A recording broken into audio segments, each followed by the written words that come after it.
नमस्कार दोस्तों, जय श्री कृष्ण, राधे राधे। स्वागत है आप सभी का एक बार फिर से हमारे चैनल दैनिक मंत्र पर। सच्ची श्रद्धा से कमेंट में जरूर लिखें हर हर महादेव। राधे राधे। देवों के देव महादेव सदैव आप पर अपनी कृपा बनाए रखें।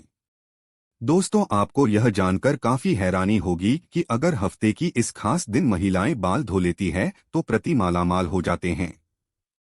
साथ ही मैं आपको बताऊंगा कि अगर महिलाएं किसी त्योहार, पूजा पाठ या शुभ मुहूर्त पर बाल ना धो पाए तो क्या उपाय किए जा सकते हैं, और हम जानेंगे कि महिलाओं की किन आदतों की वजह से पति रंग से राजा बन जाते हैं।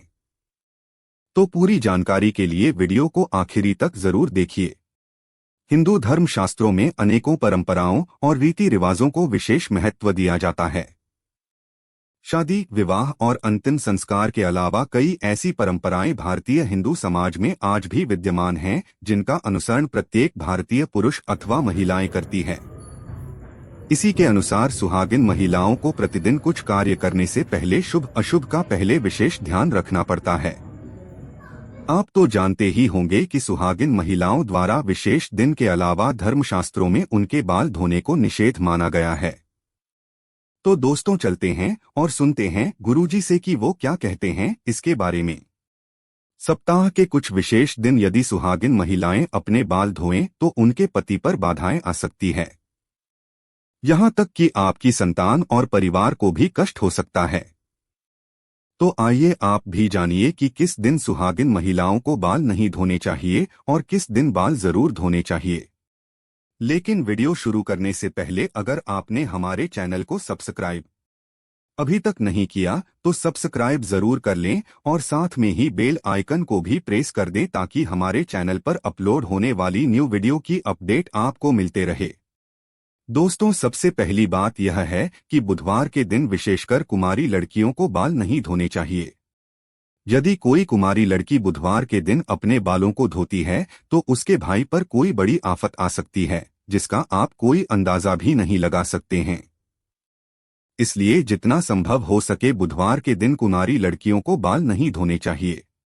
दूसरी बात, यदि कोई सुहागिन महिला बृहस्पतिवार के दिन अपने बालों को धोती है तो उसके पति की आयु घटती जाती है।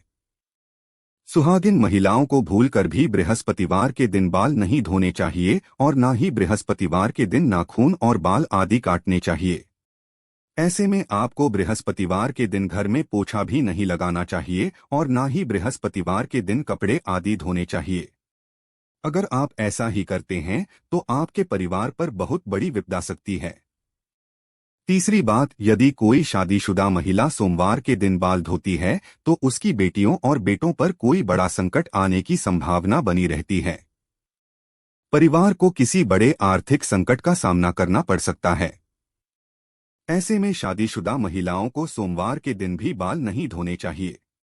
चौथी बात, तो चलिए दोस्तों अब आपको बता दें कि किस दिन बाल जरूर धोने चाहिए। तो वह दिन है शुक्रवार को बाल जरूर धोएं, क्योंकि शुक्रवार को बाल धोना बहुत ही शुभ माना जाता है। तो महिलाएं इस दिन को एक नियम की तरह ही बना ले ताकि उन्हें धन, धान्य और सुख संपत्ति की प्राप्ति हो। पांचवी बात, यह सदैव याद रखें कि अगर आप किसी वार का व्रत रखते हैं तो उस दिन भूल से भी बाल न धोएं। जैसे अगर आपने सोमवार का व्रत रखा है तो उसके एक दिन पहले बाल धोकर आप शुद्ध हो जाएं। जिस दिन व्रत रखते हैं उस दिन बाल कदापि न धोएं। और अगर किसी कारणवश आपको उस दिन बाल धोने पर जाए तो आप यह उपाय कर सकते हैं। आप अपने बालों में कच्चा दूध लगाकर बाल धो सकते हैं। छठी बात, अगर महिलाएं किसी त्योहार पर शुभ मुहूर्त या पूजा में बाल नहीं धो पाए तो महिलाएं ऐसे में अपनी मांग में सिंदूर लगाकर पूजा में शामिल हो सकती है। इससे बाल धोने का दोष नहीं लगता। दोस्तों, अगर आपको लगता है कि आपकी किस्मत सही नहीं चल रही है, आए दिन मुसीबत रही है, तो ऐसे में अगर पत्नियां अपने पति के भाग्य के लिए कुछ उपाय करना चाहती हैं तो कुछ ऐसे काम है जो अगर आप अपना ले तो मां लक्ष्मी के साथ सभी देवताओं का आशीर्वाद आपको जरूर मिलेगा और परिवार के सदस्यों की प्रगति एवं सफलता होगी और घर में सुख, शांति और समृद्धि आती है। तो चलिए दोस्तों जान लेते हैं इन चमत्कारी उपायों के बारे में। रोज सुबह उठकर अपनी हथेलियां देखें। दोस्तों, रोज सुबह जब आप उठे तो सबसे पहले दोनों हाथों की हथेलियों को कुछ देखकर चेहरे पर 3-4 बार फेरे। धर्म ग्रंथों के अनुसार हथेली के ऊपरी भाग में मां लक्ष्मी, बीच में मां सरस्वती व नीचे के भाग में भगवान विष्णु का स्थान होता है। इसलिए रोज सुबह उठते ही अपनी हथेली देखने से भाग्य चमक उठता है और कई तरह के सुनहरे अवसर भी मिल सकते हैं। भोजन के लिए बनाई जा रही रोटी में से पहली रोटी गाय को दें।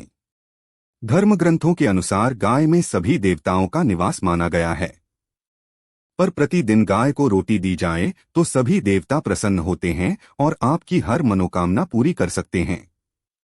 सुबह झाड़ू पोछा करें। घर को हमेशा साफ स्वच्छ रखना चाहिए। रोज सुबह झाड़ू पोछा करें। सूर्यास्त के बाद झाड़ू पोछा नहीं करना चाहिए। ऐसा करने से मां लक्ष्मी रूठ जाती है और व्यक्ति को आर्थिक हानि का सामना करना पड़ सकता है। धर्म ग्रंथों के अनुसार जो व्यक्ति सूर्यास्त के बाद झाड़ू पोछा करती हैं, देवी लक्ष्मी उस घर में निवास नहीं करती और वहां से ये चली जाती है। रोज सुबह स्नान आदि करने के बाद पीपल के पेड़ पर एक लोटा जल चढ़ाएं। पीपल में भगवान विष्णु का वास होता है। रोज यह उपाय करने से भगवान विष्णु प्रसन्न होते हैं और शुभ फल प्रदान करते हैं। इस पेड़ का महत्व इसी बात से जाना जा सकता है कि अर्जुन को गीता में उपदेश देते हुए भगवान श्री कृष्ण ने स्वयं को पेड़ों में पीपल बताया था। घर खाली हाथ ना जाए। बाहर से जब भी आप घर में प्रवेश करें तो कभी भी खाली हाथ ना जाएं। घर में हमेशा कुछ ना कुछ लेकर प्रवेश करें, चाहे वह पेड़ का पत्ता ही क्यों ना हो। दोस्तों, अपना एक नियम ही बना लेगी। जब भी घर से बाहर जाएं तब घर वापस आते समय कुछ ना कुछ लेकर ही आएं। फिर चाहे वे कोई भी चीज हो जो पत्नी व बच्चों को खुश रखें। अक्सर घर या बाहर के तनाव में अनजाने में हम ज्यादा प्रताड़ित अपने परिवार को ही करते हैं। लेकिन याद रखें, पत्नी और बच्चों की आंख में आंसू अगर आपकी वजह से आते हैं तो तरक्की के रास्ते बंद हो जाते हैं। इसलिए अपने परिवार को हमेशा ही खुश रखना चाहिए। दोस्तों, लक्ष्मी मां को चंचला भी कहते हैं क्योंकि यह एक स्थान पर टिककर नहीं रह सकते। मां लक्ष्मी की एक बड़ी विशेषता यह भी है कि यह जितना कठिनता से प्रसन्न होती है उतना ही सरलता से रुष्ट भी हो जाती है। कहने का तात्पर्य यह है कि लक्ष्मी की कृपा प्राप्ति बनाए रखने के लिए वेद शास्त्रों में बताए गए नियमों का पालन करना चाहिए, अन्यथा एक छोटी सी गलती से लक्ष्मी मां रुष्ट होकर चली जाती है। आपने देखा ही होगा कि बड़े ही ठाठ बाढ़ सेठ रहने वाले साहूकार एक पल में कंगाल होकर रास्ते पर आ जाते हैं। ये सब मां लक्ष्मी के रुष्ट हो जाने का कारण ही होता है। मां को नाराज करने से अच्छा है कि शास्त्रों में बताए गए हैं इन नियमों का पालन करें ताकि महालक्ष्मी कभी भी अपने भक्तों से रुष्ट ना हो सके और उनके आशीर्वाद उनके भक्तों पर हमेशा बनी रहे। जैसा कि हम सब जानते ही है कि धन को लक्ष्मी का स्वरूप माना गया है। बहुत से लोग उंगली में थूक लगाकर रुपए को गिनते हैं। ऐसा करने से लक्ष्मी का अनादर होता है। किसी से भी रुपया लेते समय या देते समय उसे प्रणाम कर लेना चाहिए। इससे माता प्रसन्न होती है। घर में स्त्री भोजन बनाते समय या खाना परोसते समय अगर खाते रहती है तो इससे भी मां लक्ष्मी नाराज हो जाती है। इसका कारण यह है कि इससे भोजन झूठा हो जाता है। जहां झूठा खाना खाया या खिलाया या फैला होता है उस घर के लोगों से मां लक्ष्मी नाराज ही रहती है। इसलिए स्त्रियों को भोजन बनाते समय श्रद्धा भाव से खाना पकाना और खिलाना चाहिए। कहा जाता है कि जिस भावना से भोजन पकाया जाता है वही भावना से भोजन करने वालों में विकसित होती है। मां लक्ष्मी का कहना है कि जहां गृहिणी की हंसी गूंज उठती है उस घर में गृहिणी के रूप में सदैव निवास करती है महालक्ष्मी। इसके विपरीत घर में पत्नी का अनादर किया जाता है वहां मां लक्ष्मी एक पल भी रुकना पसंद नहीं करती है। पत्नी का अनादर करने वाला परोक्ष रूप से लक्ष्मी का अपमान करता है। इसलिए दोस्तों, अगर आप भी अपने घर की औरतों से रुष्ट होकर बात करते हैं तो ऐसा बिल्कुल ना करें, क्योंकि औरतों में ही देवी का रूप होता है जिसे आज सारी दुनिया पूजती है। उम्मीद है दोस्तों आपको यह वीडियो अच्छी लगी होगी। अगर हाँ तो वीडियो को एक लाइक जरूर करना और सच्ची श्रद्धा से कमेंट में जरूर लिखें। हर हर महादेव। राधे राधे। देवों के देव महादेव आप पर अपनी कृपा बनाए रखें। वीडियो को अंत तक देखने के लिए आपका बहुत बहुत धन्यवाद। और हाँ, इस वीडियो से कोई भी सवाल है तो आप कमेंट बॉक्स में जरूर लिखें, और आपके पास कोई भी सवाल नहीं तो यश लिखें, क्योंकि यश लिखने से वीडियो बनाने का मोटिवेशन मिलता है। धन्यवाद।